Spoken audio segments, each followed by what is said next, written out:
Okay. I'm a little shuffled from the different classes. Talked about electronegativity, right? Okay. So electronegativity is very, very important.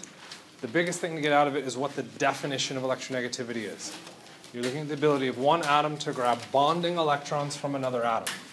So if I just have one atom chilling on its own, okay, looking at its electronegativity is fine, but that's not going to tell me anything about it until I bring another atom in. Okay? And I look at what happens when those two atoms bond. So it's in specific reference to the bond that connects them. Ionization energy. We kind of jumped over. Ionization energy is actually placed oddly here because electronegativity is determined based off of ionization energy, okay, or partly based off of ionization energy. Ionization energy is the energy required to remove an electron from an atom. Okay, where are you removing that electron from? Or, sorry, you're removing it from the atom, so don't answer that. Where are you removing it to? Say that again? That would be if we were looking at a bond. This is just an atom. I'm only looking at an atom and I take the highest energy electron and I rip it away. What am I ripping it away to? The outer shell. Then it's still attached to the atom. Taking it away. What's outside that atom if all I'm looking at is one atom? Vacuum. A vacuum. Right? So ionization energy is the amount of energy required to remove an electron, the highest energy electron, to the vacuum. If we think back to the picture, which I'm going to draw a really small version of it, we had our first energy, second, third, fourth, right? That kind of system. And then at the highest energy, we had our vacuum. Our highest energy electrons have a smaller ionization energy because it's a smaller distance to be ripped to the vacuum. Make sense? Okay.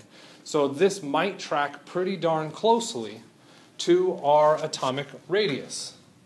Because the larger our atoms are, the higher energy the electrons are, which means the easier they are to rip off to the vacuum. Okay, so let's look at trends for this. Okay, our ionization increases as we go from the bottom to the top. What happens when I go from francium to hydrogen? Okay, the last electron for francium is at the 7th energy level. The last electron from hydrogen is at the 1st. So if francium is in red, hydrogen is in blue. Hydrogen's is going to require a larger ionization energy. Right?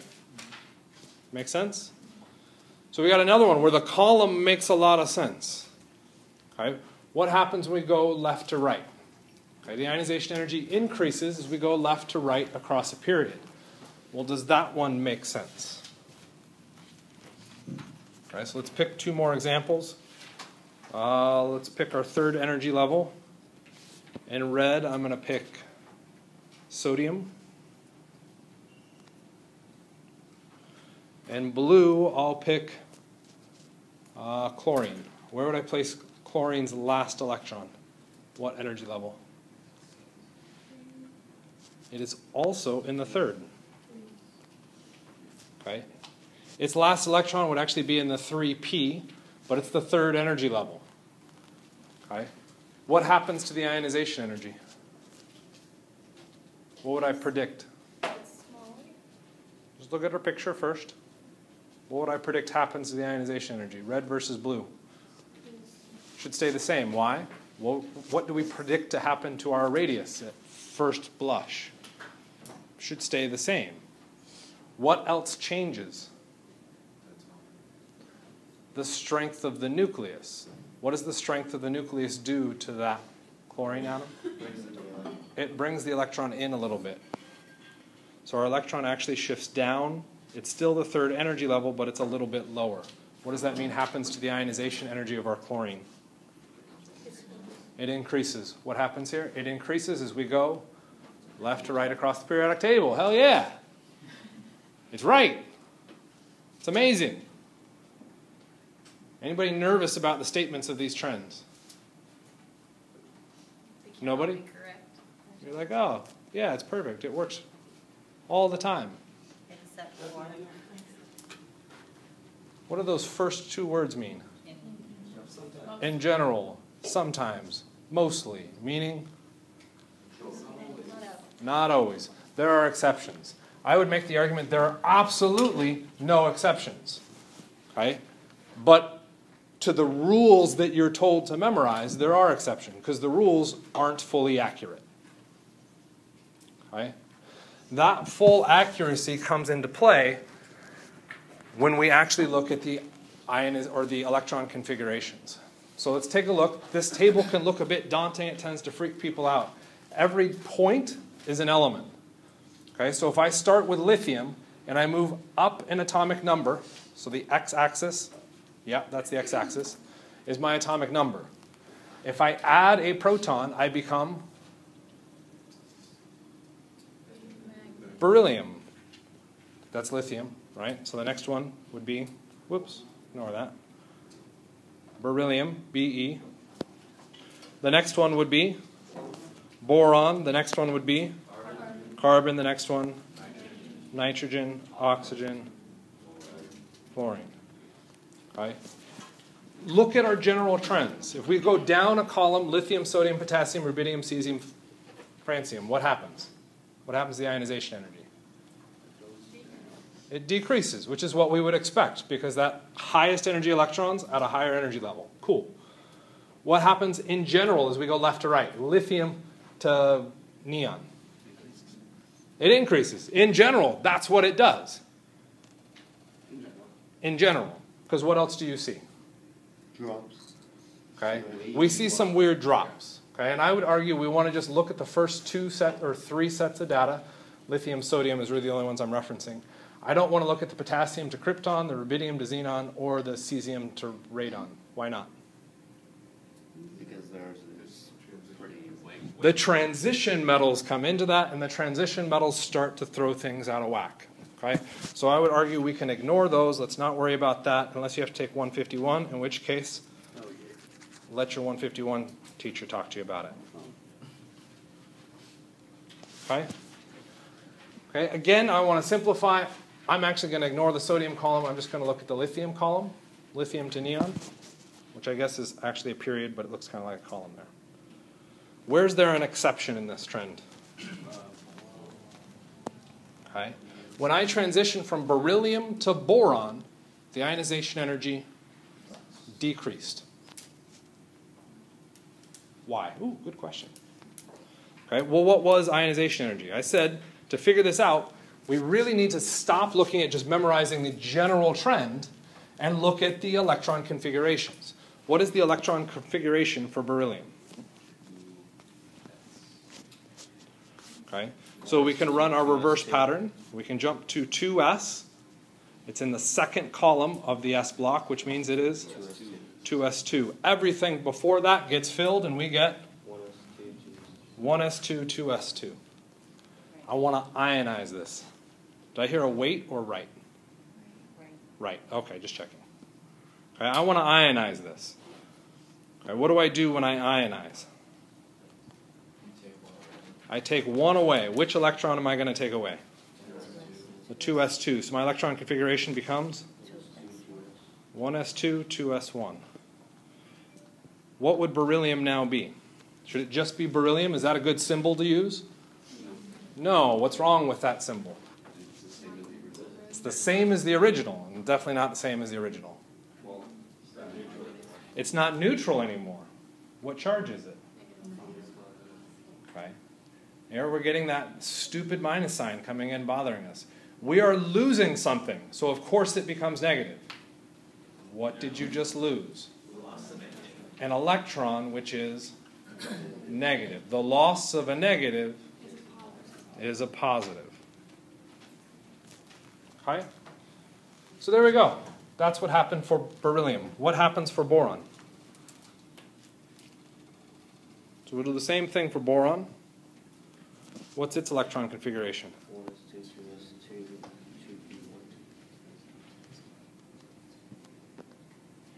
Okay, when I ionize it, what happens? And boron becomes positively charged. Good job. well, this is what I told you to do, and so now it becomes obvious, right? Everybody see the answer of why? Liar, why? You're changing shells when you're... Are you changing shells? It's the exact same energy level, 2 to 2, 2 to 2. Oh, I'm talking about boron. And even with boron, it's 2 to 2. You're not changing the energy level. You're changing the orbital type. Does the orbital type have anything to do with our energy level? Not a significant amount. That's why we call them energy levels and orbital types. Energy only shows up in the level.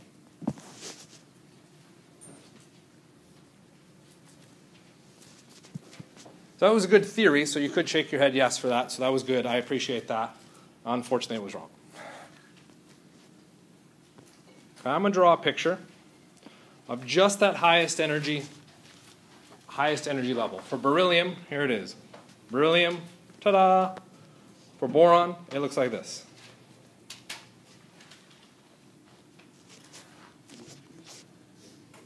Okay, all I did was do the last energy level for boron and beryllium. And ultimately, I even went and did just the orbital type. Okay, so this would be the 2s orbital for boron positive. It has 2 electrons in it. This is the beryllium positive 2s orbital with 1 electron in it. Does that change your opinion?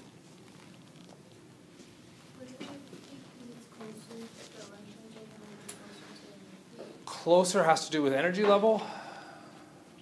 Same energy level.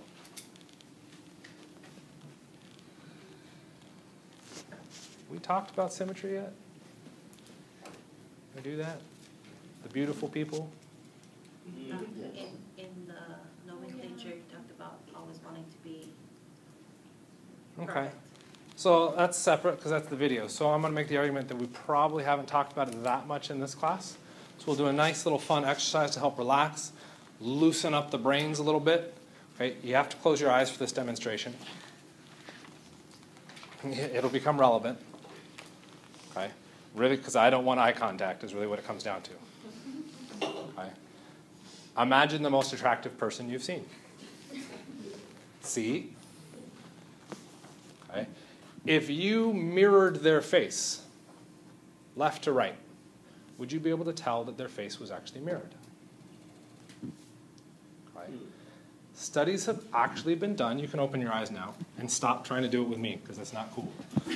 Okay. Studies have actually been done that the classically attractive people, male or female, okay, are symmetric. Okay. The more symmetric you are, usually the more attractive. Okay? And we almost always throw in some kind of perfection. Like the superhero that just is great at everything is boring. Okay? We have to give them a peg leg, and now they're cool. Okay? Now they're great. Okay? Or they can't see out of one eye. Okay? We give them some kind of imperfection, and now they're cool superheroes. Okay? Same thing is happening in chemistry. We prefer symmetry. Which of these is more symmetric? Ooh, boron's more symmetric. Okay. Let's look back at beryllium, where it started. What would it have looked like? Boron. It would have looked like the positive boron, right? So beryllium starts perfectly symmetric. Okay, as the argument that we just went through and did with our kind of imaginations, we're saying beryllium starts like a beauty. Okay, it's beautiful. It's perfectly symmetric. Okay? I come along with my ionization stick, and I give beryllium the option. If I beat you with this stick, I'm going to remove an electron, and you will become... Okay, everybody goes ugly, and that's not so nice. Okay, we can make this a little more Disney-oriented. We can make it a beast. If you are beryllium, you are now beautiful. I come along with my ionization stick, and I say, I will beat you with this stick, and you will become a beast. How many of you are just going to be like, yeah, swing away? Okay? You're probably going to fight me on that. Okay? You're adding energy in saying, stop hitting me with this stick. Okay? I don't like those end results. So what happens to the ionization energy for beryllium? It goes up. Okay? It's actually going against the trend because it's increasing its ionization energy. It just happens to be doing it in a way that looks like it's matching the trend. What happened to boron? We had one electron in a 2p orbital. How symmetric is that? How many 2p orbitals are there? Rhymes with free. There are 3 2p orbitals. Okay, so if I look at boron's starting state, 1, 2, 3, there's my 2p orbitals. Is that particularly symmetric? No. So what did boron start as? A beast. A beast. And I apologize, you are now all a beast. Okay? I come along again with my ionization stick and I say, I'm going to beat you with this stick. What is that going to turn you into? Something beautiful. Something beautiful. Okay. How many of you are going to like just hit me with a stick? Why not? Okay. So at least one person's happy to be hit by a stick. Most people are going to be like, I don't want to get hit with a stick. Okay? So there's always going to be some energy that has to go into this to cause the ionization. But in this case, are you going to put up as much of a fight? No. Probably not, because at the end of that fight, you now look beautiful. Like most extreme makeover. So what happens? What happens to the ionization energy now for boron? It goes down. Because that transition is happening perfectly around each other, the net result is that we see an exception. It's not an exception when you evaluate Beauty and the Beast. See? Who said Disney wouldn't teach you something? Okay? That's where our exceptions fall, is by looking at the electron configurations. What do you guys think? Think you got it? A little bit? Maybe? Should we make it a lot harder? Okay, not yet. Question? So what are you saying is like the same between them? Like is the energy? It's not the same between them. The only thing that we talked about was the electron configuration for beryllium starting and boron after it was beaten. Their electron configurations were the same. Okay? And ultimately, this just happened to be a case where that happened. Okay? Really what we're saying is for beryllium, we go from a beauty to a beast. For boron, we go from a beast to a beauty. It's that transition that's causing this to happen. It is a very subtle transition. It is one that we do not typically see unless it kind of pops up and we're in that perfect situation. So most of the trends that we see through the periodic table for those ionization energies don't have to deal with symmetry. It's only when it becomes important that it's relevant. Okay? So all the changes for, the like nitrogen and oxygen, the same applies for the symmetry stuff, or that's Hold on to that. Did you have a question? Okay, I'm gonna be honest. How am I gonna apply this? Like, how am I gonna use this? So, and there we run into a bigger question, okay? Which is a fun one. Okay, so how would you apply this? So there's 2 ways that this can be applied. Does it get applied to this class? If I ask for the ionization energy relationship between beryllium and boron, what would you need to do? You would have to see the electron configurations. Okay? If I asked for the trend in ionization energy, do you need this? No. Okay? Does this apply outside of this classroom to virtually anything else you do?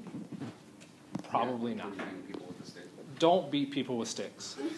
But you were ugly. I'm trying to make No, it doesn't work that way. No, I did not say that. Do not do that. I said I did it, and even I wouldn't do it. So, okay? What you could go back and do is take a look at the practice exam, because practice exam 1 had an interesting question on it, I believe as extra credit. And in that extra credit, it specifically asked you to look at the electron configuration for nitrogen and oxygen, and then asked you to explain why did it go against the trend. Okay? This level of thought is really hard. This is taking chemistry to a whole new level, because it's not just did you memorize a trend, it's do you understand why that trend exists. Okay? So I will show you the why. Do you want it that's on you. Okay? And that can come back to how I ask it. What I would fully expect to put on the test is which of these has the highest ionization energy. Within that, that's now a lot of stuff to go through and do electron configurations on. More than likely, what am I testing you on? Whether you know the trend. Whether you know the trend. If I now go back and say in an extra credit question, say, can you give me the electron configurations and explain to me why this goes against the trend? Now I'm asking you, did you actually understand what was going on with that deeper level stuff? Does everybody need to understand the deeper bleh. Yeah. No. Not everybody needs to understand that. But students that want an A in the class, that have to move on to 151, or heaven forbid all the way up to OCHEM, do you need a deeper level understanding of the chemistry? Yes. Okay? And that's where this class becomes difficult. Some of you don't care because it's just a gen ed science requirement. Some of you care because you're trying to get into nursing, so you need a high 130 score, but you don't care after that because you don't take any more. Some of you are going on to more chemistry. I have to teach to everybody. Okay?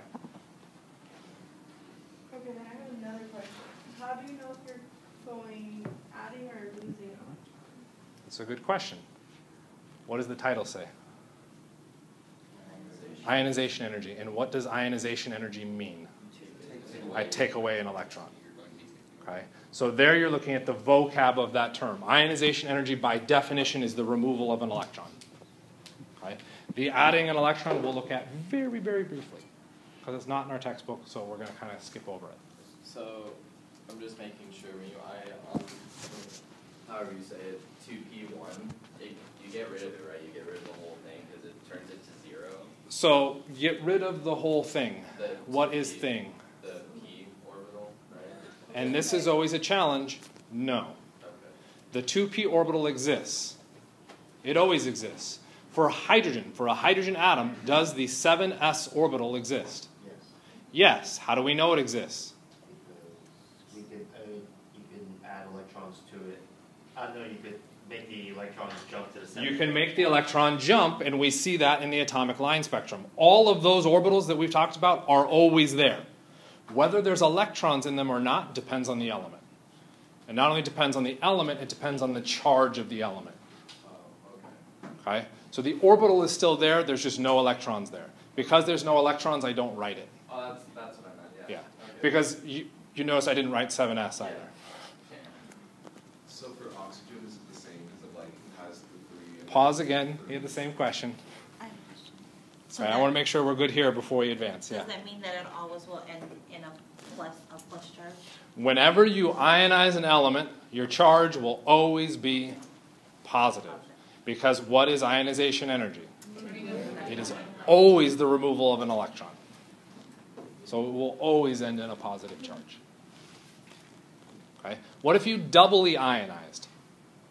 Doubly, so I did it twice. What if we cancel it out? Okay? How would you do that? You add a lot of energy. How can I doubly ionize?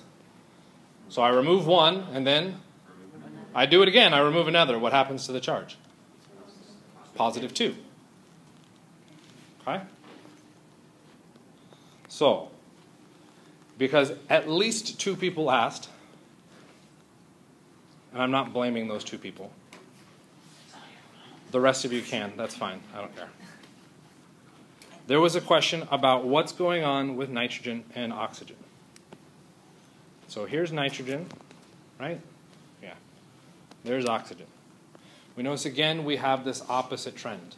So what I want you to do right now, give me the electron configuration for nitrogen, the electron configuration for oxygen. Okay? Ionize them. Remove an electron from each, draw the new electron configuration, and see if you can identify the beauty and the beast.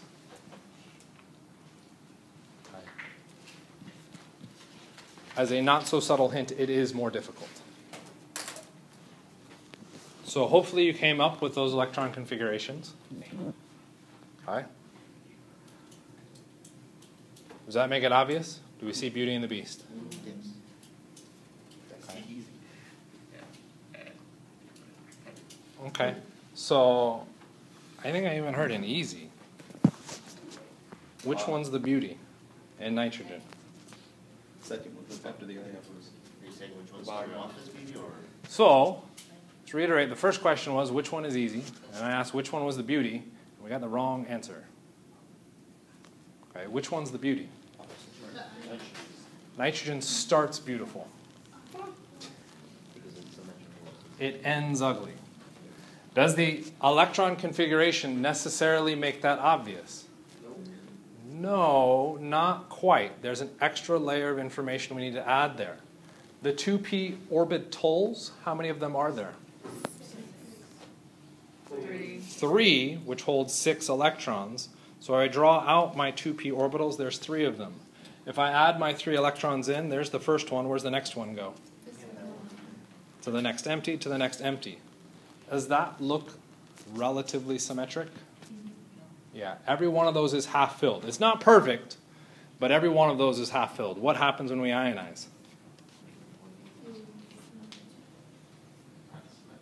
That is definitely not symmetric. So we're going from, okay, we could even call it a half beauty.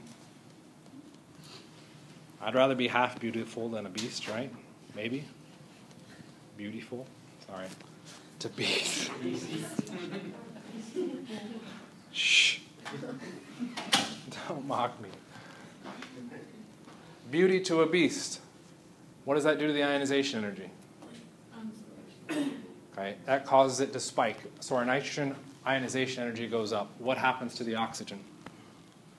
If we go through and do the same argument for the oxygen, 1, 2, 3, first electron, second electron, third electron, where's the fourth? I now have to double up. Is that symmetric? No. What happens when I ionize? 1, 2, 3. Now I become half beauty. Beast to a beauty. Yeah, you're beating me with a stick, but at least I get beautiful. The ionization energy drops. Okay? Kind of a neat observation, at least I like it. That's going on with our ionization energies. The electron configurations can help with that. They allow you to see those. This is why it is important to be able to identify where all of your electrons are in an atom. Okay? We've already spent too much time there, so if you have more questions, I apologize. You can talk to me after class.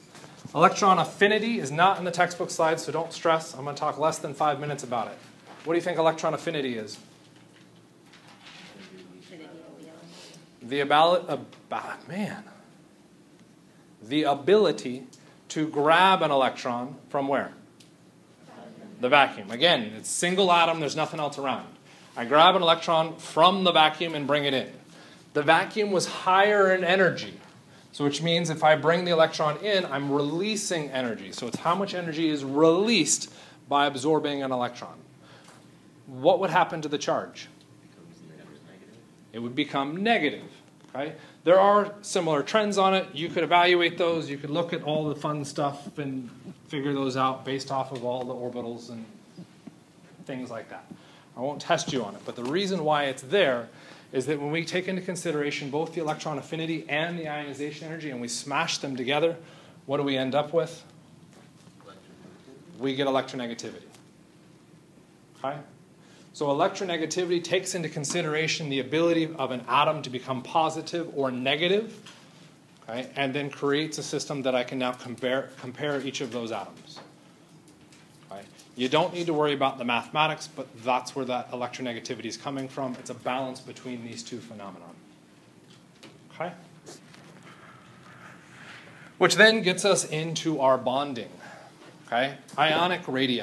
So if I look at an ionic compound, okay, and I'm pretty sure we talked about this. An ionic compound we know is ionic because metal and a nonmetal. We'll find that that's not perfectly true, but it's close enough.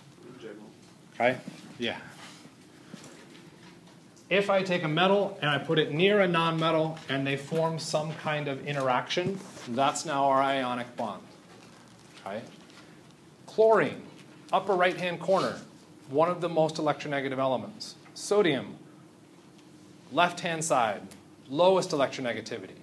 The difference in electronegativity is between those two elements is so great that what does sodium do with its last electron? It's like, go away. I don't need it. Okay? But it can't go out into the vacuum because then that requires energy. Where does it go? To chlorine. So chlorine accepts that electron from the sodium.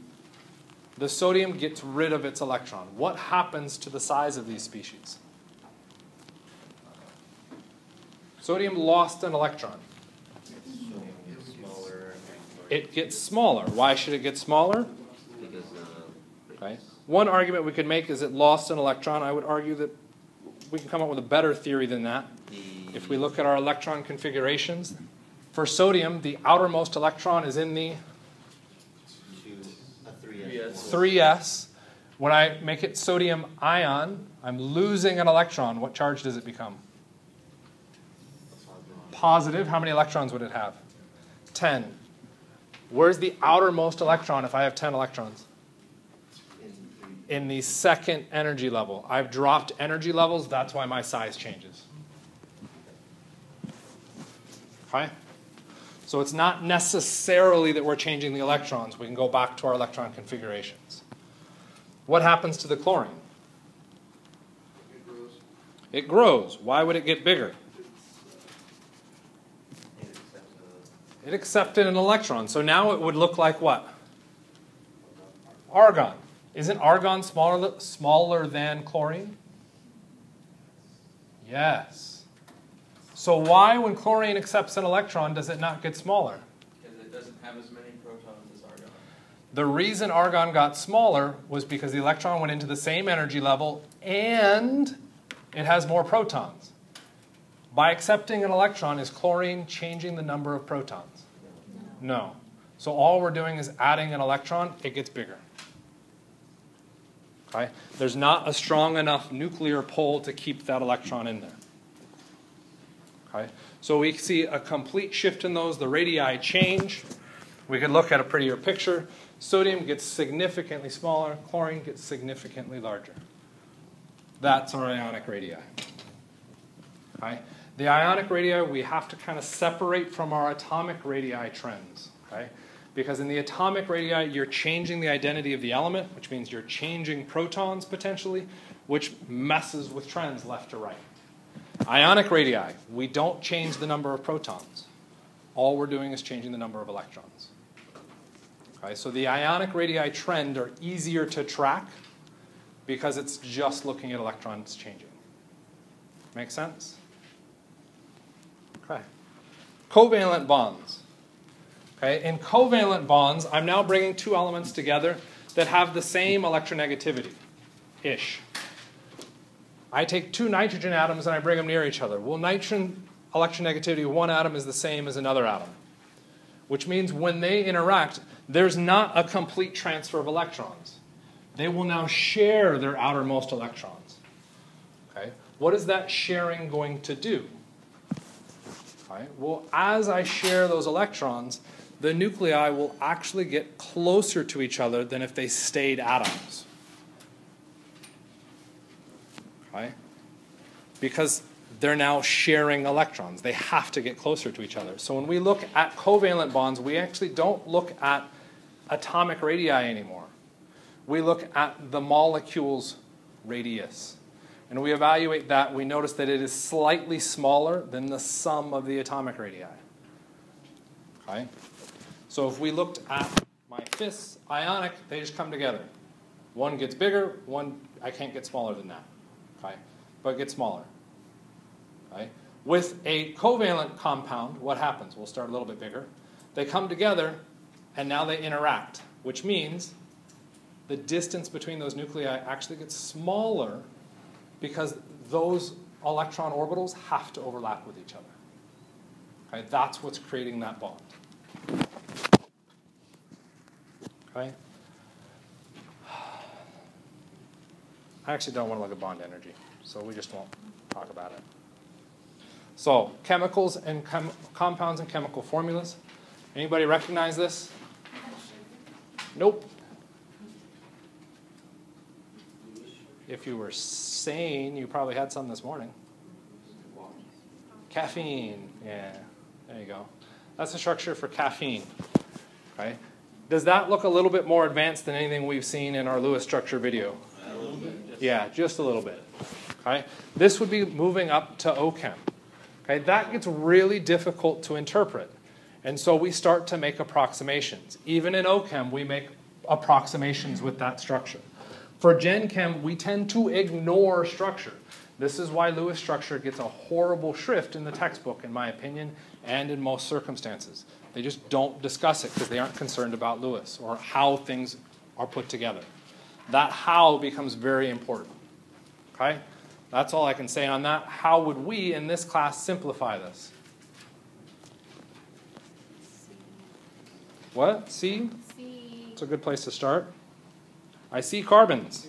H, I see hydrogens. and I see nitrogens. I see oxygens. Is that all I see in there? Just one carbon, one hydrogen, one nitrogen, one oxygen?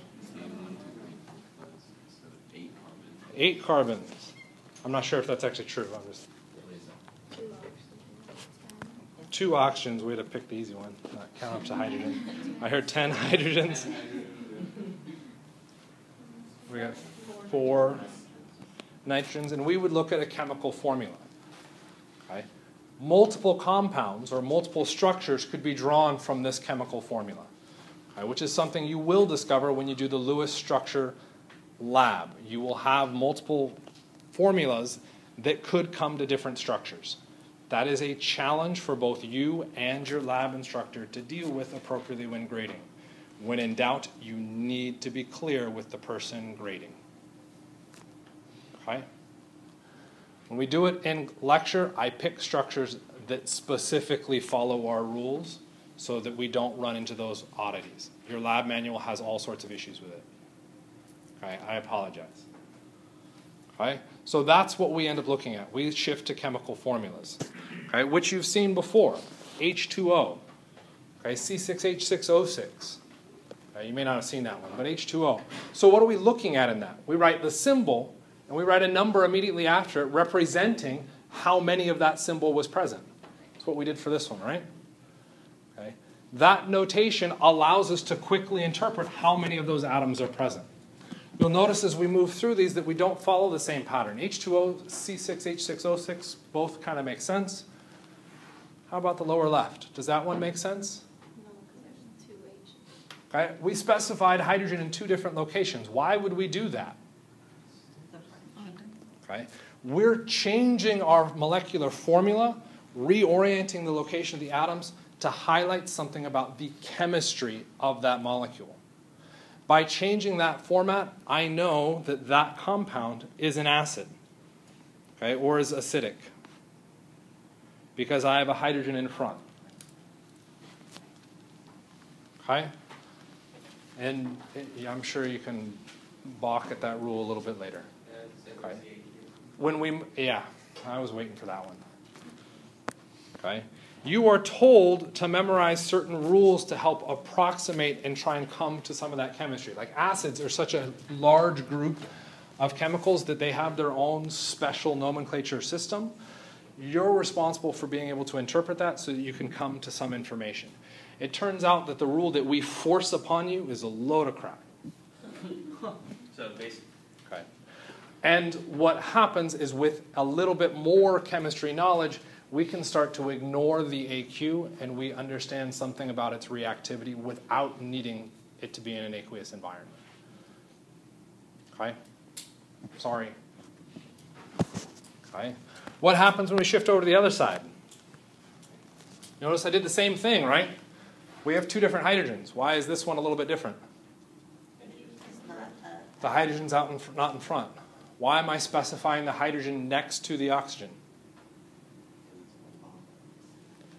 I'm now trying to show something about the bond characteristics. The hydrogen is bonded to the oxygen. Why am I calling attention to that? Because that bond drives a lot of the chemistry of the molecule. So when we look at chemical formulas, you will see things kind of bounce all over the place and not know the reason behind them. I'm trying to at least let you be aware of that. You're not responsible for interpreting those mostly yet. Okay, the acid one, unfortunately, yes. Okay? So look at your chemical formulas, and the biggest thing to get out of these is that you need to know what those numbers reference. They're saying how many of the previous thing is present. Okay, that is incredibly important. Seems like such a small detail. You will screw up calculations later in the semester because you aren't using that information. Okay? What would chemistry be without a chemical reaction? What is happening down in this bottom one?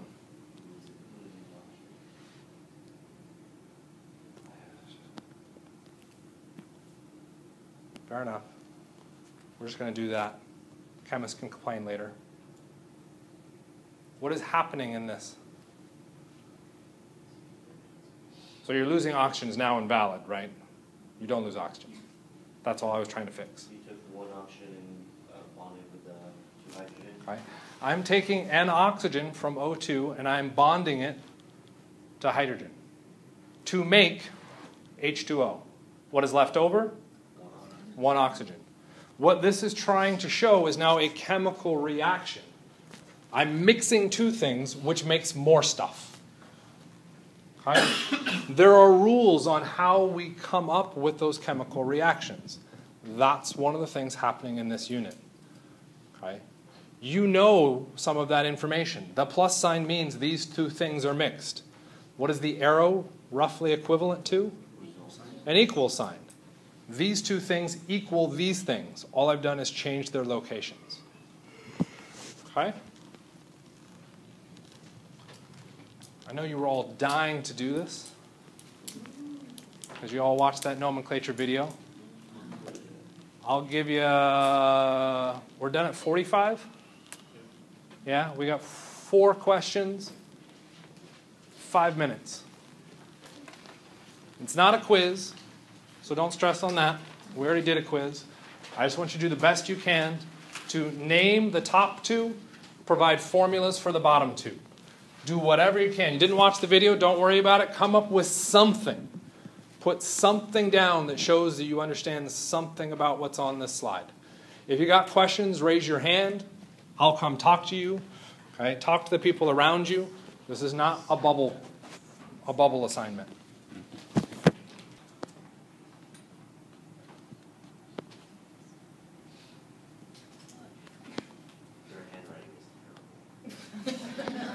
Dude, that's distraction. That's not fair. Ah, and you distracted me. That's not Ionic.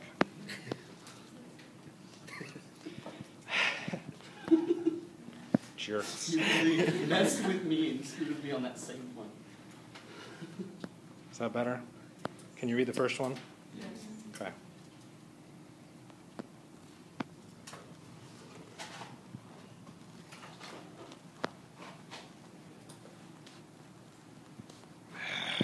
You guys are going to complain about that. Can't write fast if I write pretty. That's just not fair.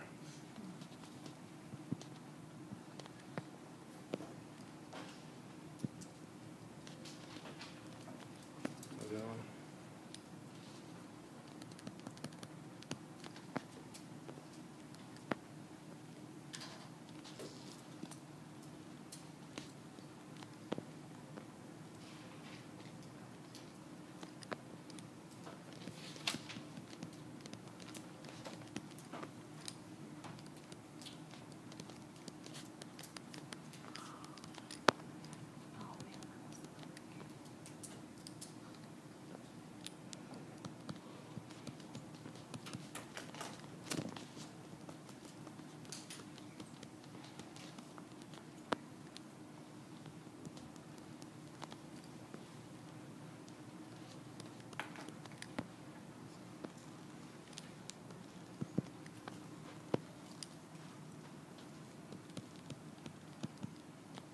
For the record, I started walking, lost my balance, still kept going.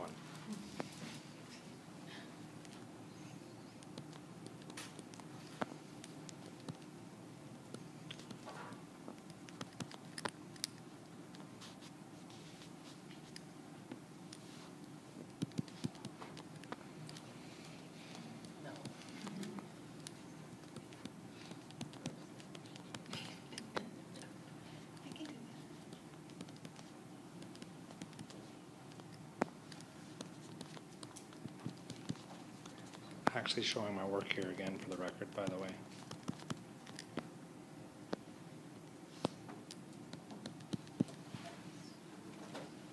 think I got it.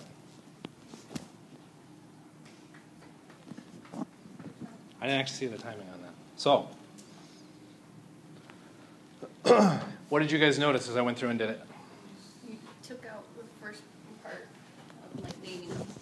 So, first part, which I actually usually skip, so I had to make a conscious effort to actually write it down this time. I identified the type of compound. Notice I actually screwed up the last one. Okay, yes, that last one is ionic, but it's ternary ionic. Okay. Why did I specify that extra information?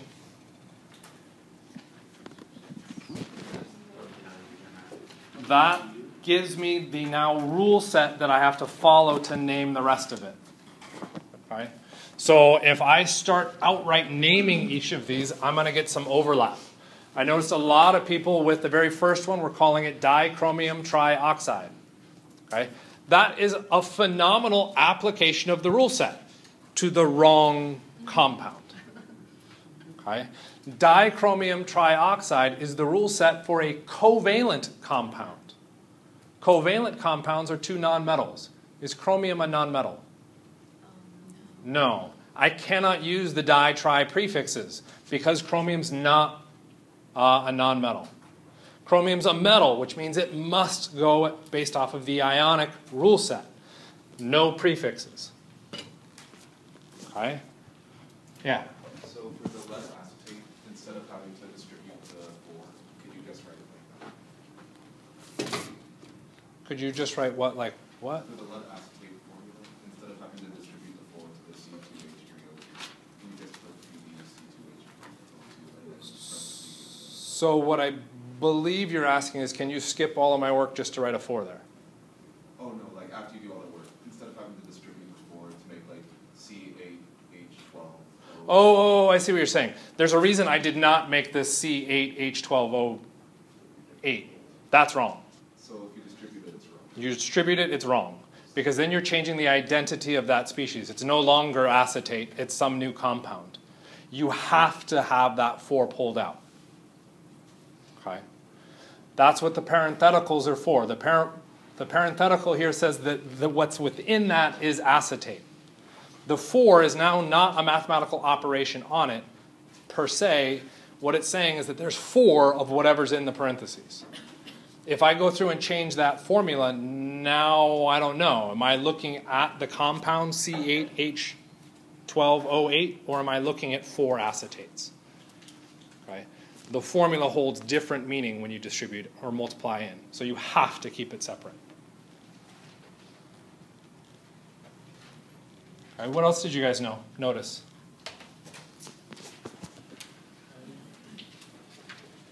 So after I went through, when I started binary ionic, what was the very next thing I wrote? Covalent, ionic. Admittedly, I screwed that up, but fair enough. Okay, then what was the next thing I wrote? The elements. I started specifying the elements. Did you see me include charges or the prefixes on them? No. Why not? That requires more information. That is more work. We're saying, well, it's not that big a deal. It isn't that big a deal. It really isn't. But if you're in a timed environment where you have to crank through as many nomenclature questions as possible, right, which you may have to do in the lab, right, you want to get as much correct information down as possible. Right? The reason being is if you're in a timed environment, you get 15 minutes, and you only work on one question, you get everything else wrong. But if you went through and specified the symbol for lead is Pb, you now have a fighting chance of saying, I deserve some points for that. You could very easily lose that argument. But you have something that you can argue for points for.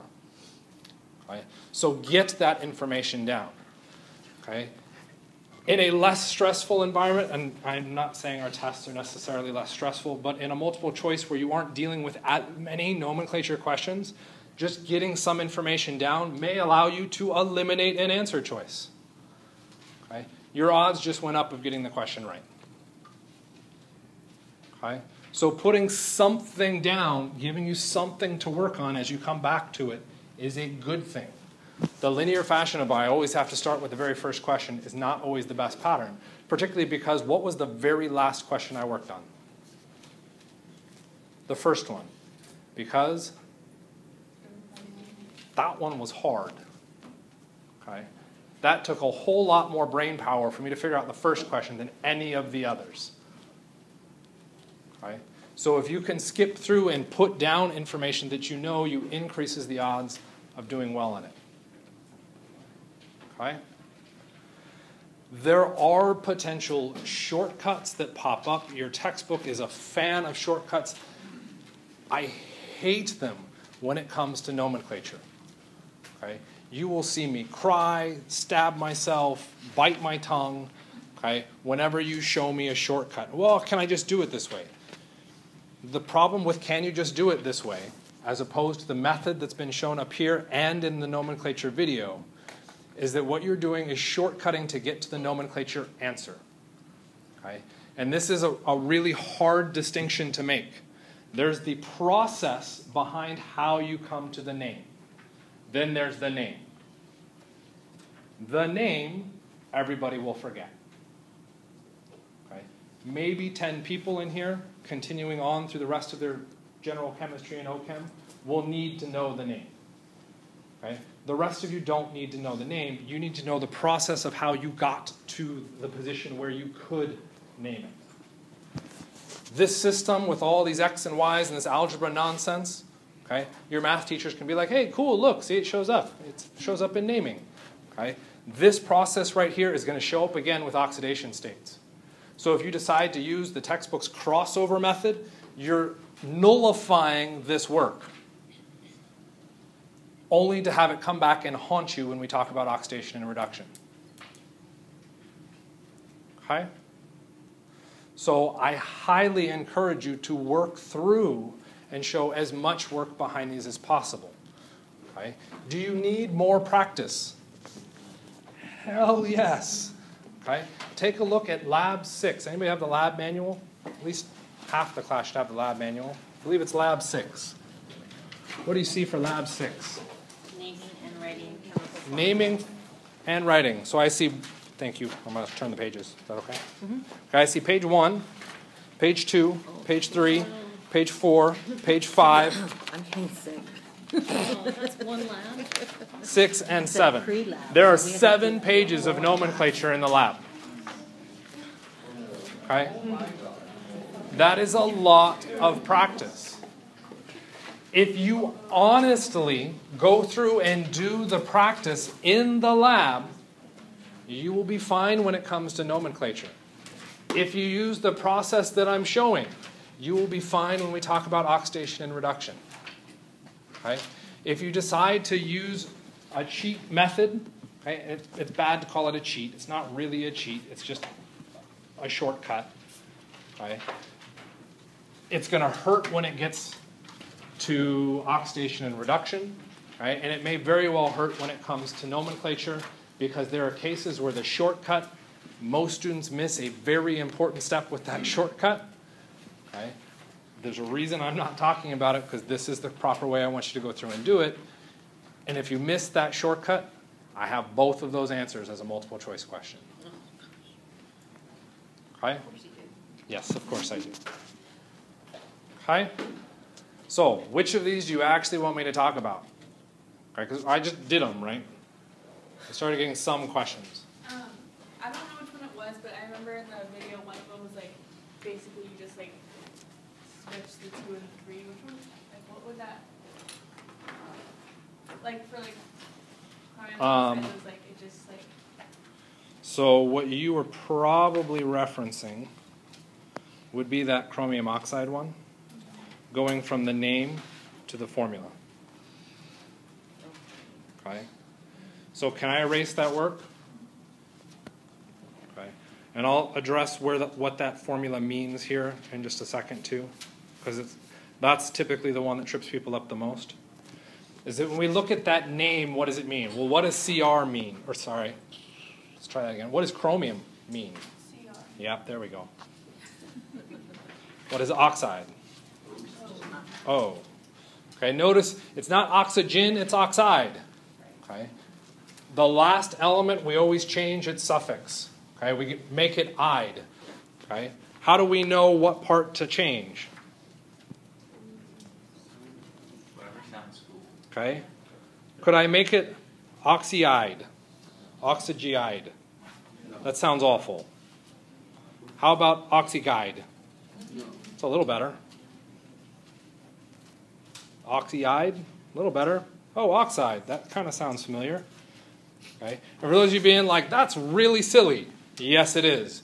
That is also probably how you will have to determine which part of the name to get rid of. Some of them make more sense than others. Oxide is kind of a standard or easier one because you get rid of most of it.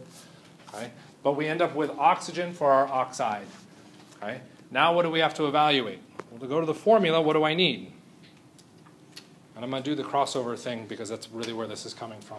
It's going to cause me to internally break down a little bit, but So because the three's in parentheses, we know that it's got a positive. because this is an ionic compound, the Roman numeral tells me the charge on the chromium. Okay? So I could go through and write, and this is where it hurts, a +3 there. Okay? Because that's where charge is specified. Well, what about the oxide? What is the charge on the oxide? Yeah, know it or look it up. The charge on the oxide is -2 because you were told to memorize that. You need to know that oxygen is a -2. With that information in mind, take a look back to the formula. We've got the answer there for the formula. What does it look like we did?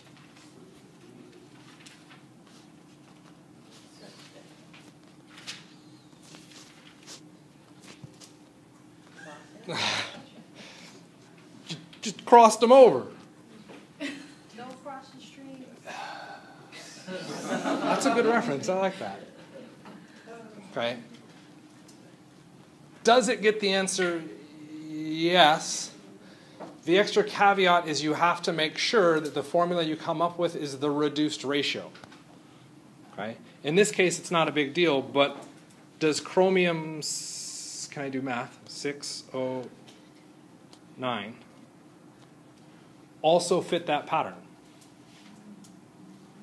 Right? If I divide everything by 3, I'd get Cr2O3. Which answer is correct? Cr2O3 or 69? The reduced one. Okay? In this case, it is the reduced one. Okay? And that's typically what happens. We almost always see the reduced one, which is why students go, oh, let's do the crossover method. Yay, crossover method. Okay? And then I give you a question where the crossover shafts you because it gives you the not reduced ratio. Okay? So you always have to remember that. Again, the reason I don't like this is that removes the information of what's happening in this formula. So let's go through and take a look at what's happening in that formula. I'm going to erase pretty much all that. Okay. What we're specifying in that formula is going to become very, very important. We're talking about the amount. Let's not use amount. Let's use number. The number of element A in our formula times the charge on element A plus the number of element B times the charge on element B. And theoretically, it could be C, D, E. We could apply to anything. Then must equal the overall charge. Okay. So the first thing that I'm going to mention here is that the charge A and the charge B is actually wrong. It's not charge. It's actually oxidation state. You don't know what oxidation state is? Don't worry about it right now. Okay? But that's what we're approximating at this stage. So now what happens is I go back through and I have to apply this formula to the information I've specified. Okay? And because it's kind of bothering me, okay? Because one of the other issues with that is that sometimes students will write this as an answer. No, that's not right. Because the compound is neutral. By showing those charges there, you could very easily get marked wrong. Okay? And because I always ask multiple choice, when it comes to nomenclature, we never have to worry about that. Right? Where I would specify the charge in solving this is underneath. So now I can slide this into my system here. The charge on A was a +3. The charge on B was a -2, and this has to equal an overall charge. The overall charge for all compounds that we will deal with within at least the next 2 weeks will be 0. So that means when you're solving nomenclature, make it 0. That's what it has to be. Okay? So now we have a problem, though. I'd have to know the amount of A and the amount of B. Okay? This is where I bring in X and Y. Okay? And this is now also a problem because this equation is now infinitely soluble or solvable because there's 2 unknowns, 1 equation. I could solve in a bunch of different things. Okay? I need 1 answer. Okay? My approach to this is guess. Okay? And you're like, really? That's all you're in? Yes. That is all I'm going to do. I'm going to guess. I'm going to guess that X is equal to 1. What happens? I get 3 plus, 3 minus 2y equals 0. I would get y equals 3/2. Can I have a charge that is fractional? No. So that is then by definition wrong. And actually it's not charge, it's the number of the atom. So I'm going to guess again. I'm going to guess X is 2. That says guess for those of you who are nitpicking me again. 2 times 3. It's even faster now, right? Minus 2y equals 0. 6 minus 2y equals 0. I get y equals 6 over 2. Is that a whole number? Yeah. Yes. So that means X is 2. What did I say X was? Don't tell me 2. The number of A. So I can now go back through. What did I say was A? That was my chromium. What did I say Y was? The number of B, which was our oxygen. I don't know why I'm writing Y. Let's try that again. 3. And I now have my answer. That looks like a hell of a lot more work than the crossover. Yeah. Is this work, are you going to have to do it? Yes, you will. Maybe not for nomenclature, but you will have to do it later. That's why I'm bringing it up now. We are done. If you have questions, you can come talk to me.